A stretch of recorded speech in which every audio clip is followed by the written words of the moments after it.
Assalamualaikum warahmatullahi wabarakatuh. Baiklah, saya Lora Lisa, NIM 3219239 akan menyampaikan materi tentang pasar monopoli. Pasar monopoli adalah kondisi di mana hanya ada satu atau sedikit penjual di dalam pasar, sehingga tak ada pihak lain yang menyainginya. Pasar ini menjadi bentuk interaksi antara permintaan dan penawaran, di mana hanya ada satu produsen yang berhadapan dengan banyak konsumen. Pasar ini juga disebut tidak memiliki unsur persaingan. Pasalnya, dalam pasar jenis ini, perusahaan biasanya memproduksi barang atau jasa yang tidak bisa diproduksi oleh perusahaan lain. Tidak hanya itu, pasar monopoli juga tidak bisa atau sulit untuk dimasuki pemain baru. Lisensi pemerintah, kepemilikan sumber daya, hingga hak cipta menjadi faktor kuat untuk memasuki pasar ini. Selanjutnya, beberapa ciri-ciri dari pasar monopoli. Yang pertama, hanya ada satu perusahaan di pasar monopoli, yang mana jasa dan barang yang diproduksi tidak dapat diproduksi di perusahaan lain. Kedua, barang atau jasa tidak punya pengganti, yang mana tidak bisa digantikan oleh barang yang mirip. Ketiga, sulit masuk ke dalam industri lain. Keempat, pasar monopoli ini dapat mempengaruhi penentuan harga.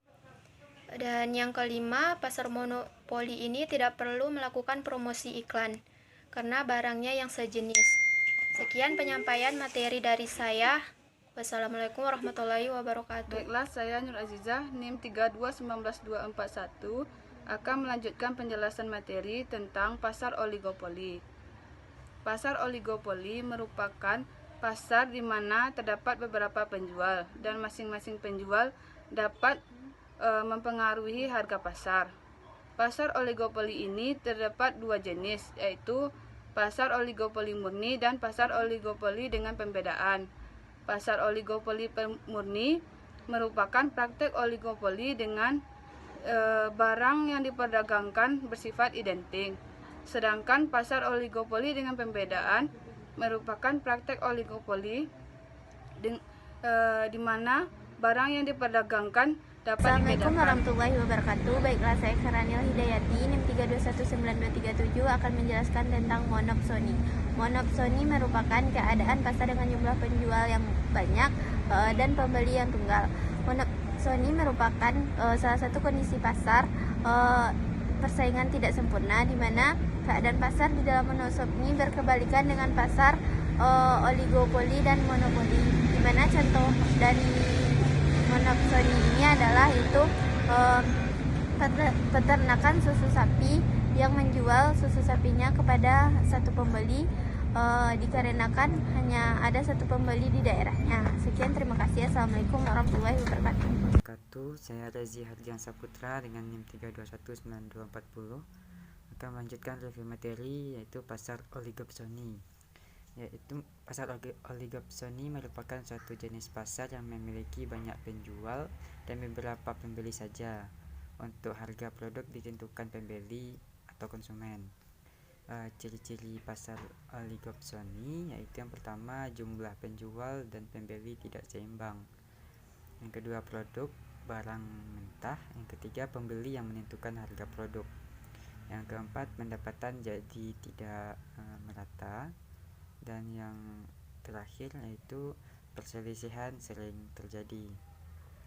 Sekian review materi dari saya. Assalamualaikum warahmatullahi wabarakatuh. Bismillahirrahmanirrahim. Assalamualaikum warahmatullahi wabarakatuh. Saya Sylvia Lisian Rukmi dengan NIM 3219215 akan melanjutkan penjelasan materi yang berikutnya tentang pasar persaingan monopolistik. Pasar persaingan monopolistis dapat didefinisikan sebagai suatu pasar di mana terdapat banyak produsen yang menghasilkan barang yang berbeda corak.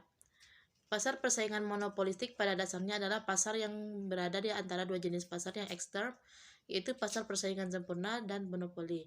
Oleh sebab itu, sifat-sifatnya mengandung unsur-unsur sifat pasar monopoli dan unsur-unsur sifat pasar persaingan sempurna. Sifat-sifat persaingan monopolistik yang pertama, Jumlah pembeli dan penjual agak banyak, tapi tidak sebanyak dalam pasar persaingan sempurna, sehingga masing-masing perusahaan masih mempunyai pengaruh atas harga meskipun tidak besar. Yang kedua adalah barang-barang yang diperjualbelikan tidak homogen, bahkan sengaja dibeda-bedakan, baik dalam merek maupun bentuk, warna, mutu, dan ukuran. Yang ketiga adalah ciri-ciri persaingan monopolistik. Yang pertama, terdapat banyak penjual. Terdapat banyak penjual pada pasar monopolistik, tetapi tidak sebanyak pasar persaingan sempurna. Dalam pasaran monopolistis mempunyai ukuran yang relatif sama besarnya. Keadaan ini menyebabkan produksi sesuatu perusahaan adalah sedikit kalau dibandingkan dengan keseluruhan produksi dalam keseluruhan pasar. Yang kedua, barangnya berbeda corak. Ciri ini merupakan sifat yang penting dalam membedakan di antara pasar monopolistik dan pasar persaingan sempurna. Yang ketiga, perusahaan mempunyai sedikit kekuasaan untuk mempengaruhi harga. Keempat, keluar dan masuk ke dalam industri relatif mudah. Yang kelima, persaingan menetapkan promosi penjualan sangat aktif, mudah penjualan sangat harga bukanlah penentu utama dari besarnya pasar dari perusahaan-perusahaan dalam persaingan monopolistik. Yang terakhir adalah jangka pendek. Selanjutnya, dalam jangka panjang, perusahaan dalam persaingan monopolistik cenderung lebih susah memaksimumkan keuntungan karena ketatnya persaingan yang akan memungkinkan laba bisa mendekati nol. Yang terakhir adalah persaingan bukan harga.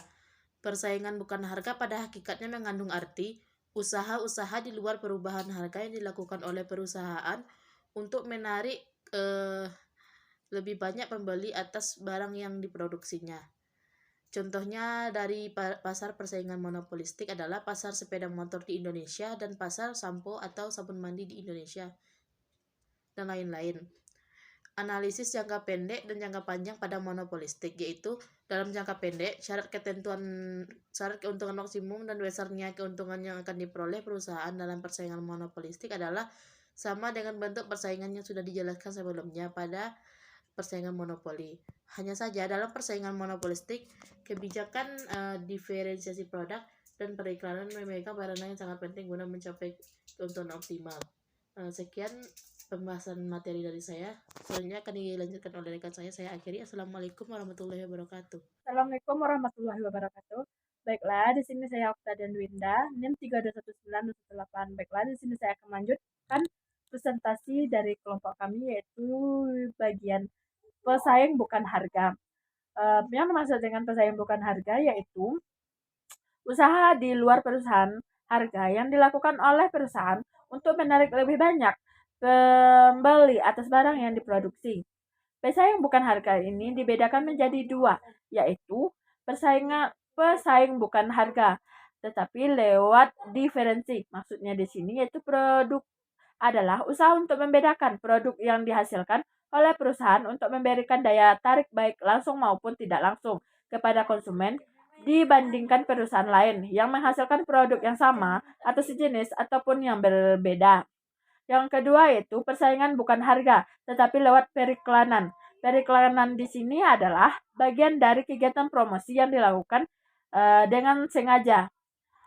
Kebaikan dan keburukan pasar monopolistik. Yang pertama yaitu kebaikan pasar monopolistik ini adalah barang yang diperdagangkan ini berbeda walaupun fungsinya sama.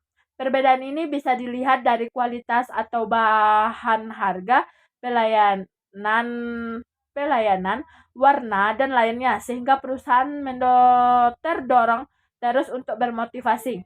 Yang kedua yaitu keburukan pasar persaingan monopolistik, yaitu adanya persaingan yang ketat antara perusahaan menjadikan pengeluaran biaya promosi menjadi tinggi atau mahal. Tentu ini akan berdampak pada penentuan harga yang lebih mahal juga.